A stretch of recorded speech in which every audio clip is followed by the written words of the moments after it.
আসসালামু আলাইকুম রহমতুল্লাহি ওয়া বারাকাতুহু। সম্মানিত দর্শক, আগামী ৪৮ ঘন্টা অর্থাৎ পরপর ২ দিন এবং ২ রাতে আমাদের দেশে এবং দেশের বাইরে সম্ভাব্য কী বিষয় ঘটতে পারে, যা কিনা আমাদের রাজনীতির যে কোর্স অফ অ্যাকশন, সেই কোর্স অফ অ্যাকশন পরিবর্তন করে দিতে পারে। সেই বিষয়গুলো নিয়ে একটি আলোচনা করার চেষ্টা করব। তার আগে দৃশ্যমান যে খবর, সেই খবরগুলো বলে নেই। প্রথমে ইসলামাবাদে যে আমেরিকা এবং ইরানের মধ্যে শান্তি আলোচনা চলছিল, সেটি ভেস্তে গেছে। আমেরিকার প্রতিনিধি দল আমেরিকা চলে গেছে, ইরানের প্রতিনিধি দল ইরানে চলে গেছে এবং তারা এখনো পর্যন্ত নেতিবাচক কোনো কথা বলেননি। যে কথাগুলো বলেছেন মার্জিত। ইরান বলেছেন যে আমেরিকা যে বিশ্বাস করব, সেই বিশ্বাসের কোনো হেতু ছিল না, কারণ ছিল না। তারা আলোচনার সময় তাদের কথাবার্তা, আচার আচরণ দ্বারা আমাদেরকে আশ্বস্ত করতে পারেননি যে তাদেরকে বিশ্বাস করা যায়। অন্যদিকে আমেরিকা যে কথাগুলো বলেছেন, সেই কথাগুলো যে এই যুদ্ধের মাধ্যমে তারা যে বিষয়গুলো পাননি, আউট অফ দেয়ার অ্যাচিভমেন্ট, সেই বিষয়গুলো তারা এখন এই শান্তি আলোচনা অন্তর্ভুক্ত করেছেন এবং তারা দাবি দাওয়া পেশ করেছেন। মানে যেমন তাদের টাকা ছেড়ে দিতে হবে, হরমুজ প্রণালীতে তাদের যাকে বলা হয় একছত্র আধিপত্য থাকবে, তারপর তাদের যে পরমাণু কর্মসূচি, এই পরমাণু কর্মসূচি তারা চালাবে এবং কোনো রকম বাধা বিঘ্ন ছাড়া। তার আন্তর্জাতিক পরমাণু শক্তি কমিশন যেটা আছে, তার যে সদস্য পদ হিসেবে তারা যে চুক্তিবদ্ধ ছিল, সেখান থেকে তারা বের হয়ে আসবে। এরকম আরও অনেক কথাবার্তা তারা বলছে, যেটা আমেরিকার আচরণে বোঝা যাচ্ছে। অন্যদিকে ইসরায়েলের অবস্থা খুবই গুরুতর। লাখ লাখ মানুষ যুদ্ধ বন্ধ করার জন্য রাস্তায় নেমে এসেছে। তারা ইরানের সাথে যুদ্ধ করতে চাচ্ছে না, তারা লেবাননের সঙ্গে যুদ্ধ করতে চাচ্ছে না। এবং এটা ইসরায়েলের জন্য এই প্রথমবার এই যে নেগোসিয়েশন, সেই নেগোসিয়েশনে রীতিমতো একটা অবমাননাকর পরিস্থিতি তৈরি করা হয়েছে। ইসলামাবাদে ইসরায়েলকে রাখা হয়নি। এর আগেরবার যখন যুদ্ধ হয়েছিল, তখন নেগোসিয়েশনের যে কথাবার্তা, সেটা হয়েছিল কায়রোতে।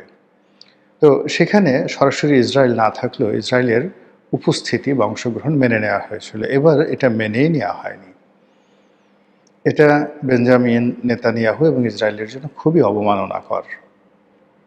দ্বিতীয়ত হলো যে মিস্টার ডোনাল্ড ট্রাম্প এবং ইউরোপের যত শক্তি আছে, তারা এই যুদ্ধটিকে 2টা ভাগে বিভক্ত করে ফেলেছে। প্রথম যুদ্ধ হলো যে ইরান ভার্সেস আমেরিকার যে যুদ্ধ, এটা আমেরিকা এবং ইরানের মধ্যে একটি চুক্তি হবে এবং এটা স্বতন্ত্রভাবে করার জন্য ইসরায়েলের কোনো রকম এখানে অংশগ্রহণ নেই। অন্যদিকে ইসরায়েল লেবাননে যে যুদ্ধ করেছে বা আক্রমণ করেছে, সেই ব্যাপারে লেবাননের সাথে হিজবুল্লাহর সাথে বসে শান্তি চুক্তি করার ব্যাপারে আমেরিকা এবং ইউরোপের পক্ষ থেকে মারাত্মকভাবে চাপ তৈরি করা হয়েছে। অনেকটি ঘটনা কিন্তু এখানে ঘটে গেছে। সেটি হলো যে এই পুরো যুদ্ধের প্রায় 1.5 মাস, পুরো সময়টি মধ্যপ্রাচ্যের দেশসমূহ ইরানের বিরুদ্ধে কোনো অ্যাকশন বা রিয়াকশন দেখায়নি। ডোনাল্ড ট্রাম্প এবং যাকে বলা হয় ইসরায়েল নেতানিয়াহু, তারা প্রাণান্ত চেষ্টা করেছিল আরব রাষ্ট্রগুলোকে জড়ানোর জন্য। এই জন্য তারা অনেকগুলো আত্মঘাতী হামলা চালিয়েছিল। সৌদি আরবের অনেকগুলো পেট্রোল পাম্প, মানে পেট্রোল পাম্প নয় ঠিক, অনেকগুলো যে পেট্রোলিয়াম যে তাদের সেক্টর রয়েছে, পেট্রোলিয়াম শোধনাগার, জ্বালানি শোধনাগার, সেখানে তারা হামলা চালিয়েছে। ইরান বলছে এগুলো আমরা চালাইনি, এগুলো আমেরিকা চালিয়েছে। তারপর কাতারে, এরপরে দুবাইতে, সংযুক্ত আরব আমিরাতে বহু আক্রমণ তারা করেছে। আমেরিকা এবং ইসরায়েল মূলত ইরানকে এই যুদ্ধে কোণঠাসা করার জন্য এবং আরব বিশ্বে একটা আরব জাতীয়তাবাদ গড়ে তোলার জন্য, কিন্তু সেটি হয়নি। যে কোনো কারণ হোক, আরব রাষ্ট্রগুলো ইরানের সাথে যুদ্ধে জড়ায়নি। কিন্তু যখন এই শান্তি আলোচনা হচ্ছিল, যুদ্ধবিরতি হলো, তখন হঠাৎ করে সংযুক্ত আরব আমিরাত, যেটাকে আমরা বলি ইউএই, তারা ইসরায়েলের সাথে মিলে এই লেবানন আক্রমণ চালিয়েছে। এটি মূলত মধ্যপ্রাচ্যের রাজনীতিকে আগামী 48 ঘন্টার জন্য মারাত্মক জটিল করে তুলেছে। আপনারা জানেন যে সংযুক্ত আরব আমিরাত এবং সৌদি আরব, এই দুটো শক্তিধর রাষ্ট্র, দুটোই ইসরায়েলের বন্ধু, দুটোই আমেরিকার বন্ধু, কিন্তু এই দুটোর সাথে আবার ব্যক্তিগত সম্পর্ক একেবারে অহিনকুল সম্পর্ক।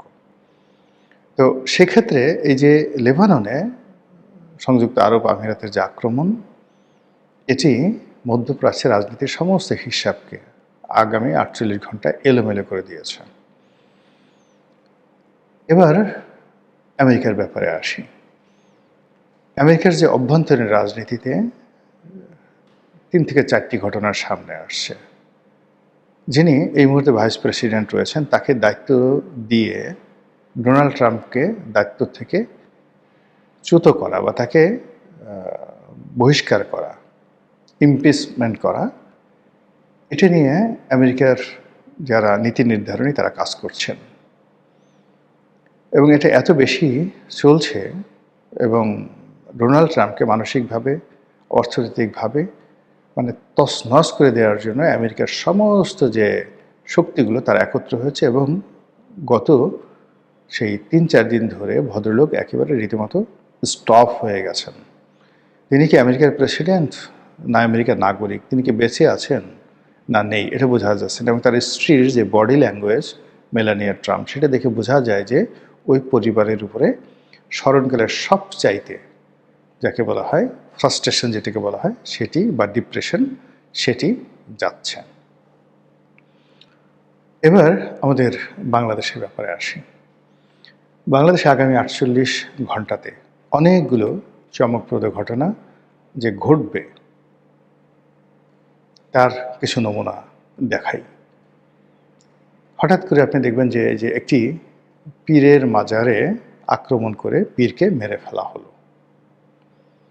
এটি বিচ্ছিন্ন কোনো ঘটনা নয়, এটি ম্যাটিকুলাস ডিজাইনের অধীন একটি ঘটনা। এবং হাদিকে যেভাবে হত্যা করা হয়েছে, এইরকম প্ল্যান করে এই পীরকে হত্যা করা হয়েছে। এই গেল এক। 2 নম্বর হলো শাহবাগে যে সমকামীদের বৈঠক হচ্ছে, সমকামীরা বসে আছে, এটা উপলক্ষ করে সেখানে তৌহিদি জনতা যেভাবে একত্র হয়ে যে ঘটনা ঘটিয়েছে, এটা কোনো বিচ্ছিন্ন ঘটনা নয়, অত্যন্ত পরিকল্পিত, প্ল্যান ওয়াইজ। এরপর জুলাই আগস্ট বিপ্লবী যারা ছিলেন ফ্রন্ট লাইনে, তারা, এরপরে ছোটন গ্যাং, তারা, মার্কিন ডিপ স্টেটের তথাকথিত যে সকল এজেন্ট রয়েছে, তারা গত 24 ঘন্টায় রীতিমতো যে সকল বিস্ফোরণমূলক কথাবার্তা বলছেন, যে সকল আক্রমণাত্মক ভাষায় কথাবার্তা বলছেন, এটি অতীতের যে কোনো রেকর্ডকে ব্রেক করেছে। একটা সময় দেখা গেল এই বিপ্লবীরা ক্যান্টনমেন্ট নিয়ে কথা বলেছেন, ডক্টর মোহাম্মদ ইউনূসকে নিয়ে কথা বলেছেন, আওয়ামী লীগকে নিয়ে কথা বলেছেন, ভারতকে নিয়ে কথা বলেছেন। আর এ সকল কথাবার্তা বলার ক্ষেত্রে তাদেরকে দেশের বাইরে থেকে বিভিন্ন ইউটিউবার তারা ইনফ্লুয়েন্স করত। কিন্তু এইবার কোনো ইনফ্লুয়েন্সার নেই, কোনো ইনফ্লুয়েন্সাররাও কোনো কথাবার্তা বলছে না। কিন্তু দেশের ভিতর থেকেই বিভিন্ন জনে যারা রাজনীতির পোর্টফোলিওতে আছেন, পদপদবিতে আছেন, তারা বিভিন্ন যে ছাত্র সংসদ রয়েছেন, সেই ছাত্র সংসদের যারা নেতৃবৃন্দ রয়েছেন, তারা অসাধারণ কতগুলো শব্দ প্রয়োগ করে, ইঙ্গিতপূর্ণ কতগুলো কথাবার্তা বলে সরকারকে রীতিমতো তারা লাল কার্ড দেখাচ্ছেন। এই কাজ করলে সরকার পতন হবে, এই কাজ না করলে এই হবে। সরকারকে পাসপোর্টের মেয়াদ বৃদ্ধি করার জন্য নির্দেশ দেওয়া হয়েছে বিপ্লবীদের পক্ষ থেকে। আর ভারত থেকে যে হেলিকপ্টার আসবে না, সে কথা তাদেরকে স্মরণ করিয়ে দেওয়া হয়েছে। তো এই যে ঘটনাগুলো ঘটে চলছে, তার সঙ্গে সঙ্গে তেলের সমস্যাটা বাড়ছেই। সরকার প্রাণান্ত চেষ্টা করছে কথা দ্বারা, বার্তা দ্বারা, এবং এই সময়টিতে মানে সরকার এখানে যে স্যাক্রিফাইস করছে, তেলের দাম না বাড়িয়ে প্রতিদিন প্রায় ২,০০০ কোটি টাকা ভর্তুকি দিয়ে বাজার নিয়ন্ত্রণ করার যে চেষ্টা সরকার চালিয়ে যাচ্ছে, কিন্তু কাজ হচ্ছে না। পেট্রোল পাম্প কেন্দ্রিক যে এলাকাগুলো রয়েছে সেখানকার জনজীবন তছনছ। গাড়ি, মোটরসাইকেল শত শত, হাজার হাজার, কোথাও ২ কিলোমিটার, কোথাও ৪ কিলোমিটার, কোথাও ৫ কিলোমিটার, সেইগুলো তারা অপেক্ষা করছে। রাস্তাঘাট, অলি গলিতে গাড়ি শুধুমাত্র তেলের জন্য বসে আছে। অন্যদিকে সরকারের যারা আইনশৃঙ্খলা রক্ষাকারী বাহিনী, তারা প্রাণান্ত চেষ্টা করে বিভিন্ন জায়গা থেকে তেল উদ্ধার করছে, এবং এটা রীতিমতো একটা সিন্ডিকেশনে পরিণত হয়েছে। এবং সরকারের যে রেগুলার কাজ, বিশেষ করে আইনশৃঙ্খলা রক্ষাকারী বাহিনীর যে রেগুলার কাজকর্ম, সেই রেগুলার কাজকর্ম বাদ দিয়ে তারা এখন এই জ্বালানি তেল কোথায় মজুদ রয়েছে আর জ্বালানি তেল কীভাবে দিচ্ছে এটা নিয়ে তারা ব্যস্ত আছে। ফুয়েল কার্ড করা, কিউআর পদ্ধতিতে তেল দেওয়া, অ্যাপসের মাধ্যমে তেল দেওয়া, এই কাজগুলো যত কিছু করা হচ্ছে না কেন, পুরো যে সাপ্লাই অ্যান্ড চেইন, জ্বালানি তেলের সাপ্লাই অ্যান্ড চেইন, এটা ভেঙে পড়েছে। আর এর সঙ্গে শুরু হয়েছে ভোজ্য তেলের, যাকে বলা হয় অভাব।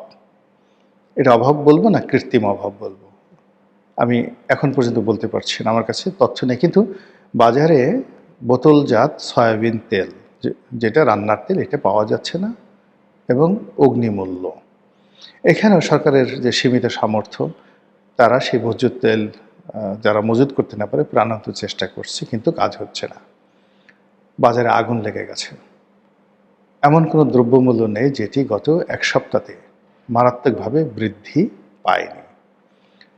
ফলে এই সকল বিষয় নিয়ে আগামী ৪৮ ঘন্টাতে প্রতিটি সেক্টরে পরিবেশ এবং পরিস্থিতি এখন যে অবস্থায় চলছে, উন্নতি না হয়ে অবনতির দিকে যাওয়ার সম্ভাবনা আছে। পার্লামেন্টের ভিতরে স্পষ্টতই যা কিছু হচ্ছে এটি স্বস্তিদায়ক নয়। বিরোধী দল ওয়াকআউট করেছে, আবার কবে যাবে এখন পর্যন্ত আমরা জানি না। জামাতের সভাপতি তিনি সরকারি দল সম্পর্কে ভীষণ রকম আপত্তিকর কিছু কথাবার্তা বলেছেন, এবং সেই সকল কথাবার্তায় যে তাদের যে বিশ্বাস, আস্থা, সম্পর্ক সরকারি দলের সাথে তারা আশা করেছিল বা আমরা আশা করেছিলাম, সেই জায়গা থেকে তারা বিচ্যুত হয়েছে, এবং তাদের যে দাবি দাওয়াগুলো রয়েছে সেই দাবি দাওয়াগুলো তারা রাজপথ আদায় করবে। এবং এতে করে সরকার ভয় পেয়ে গেছে।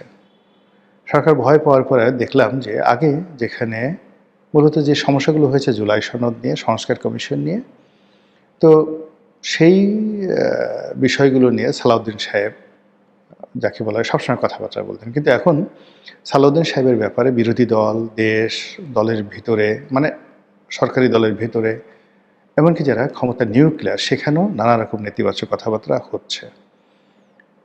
এর ফলে কি হলো যে তিনি অনেকটা পিছিয়ে পড়েছেন।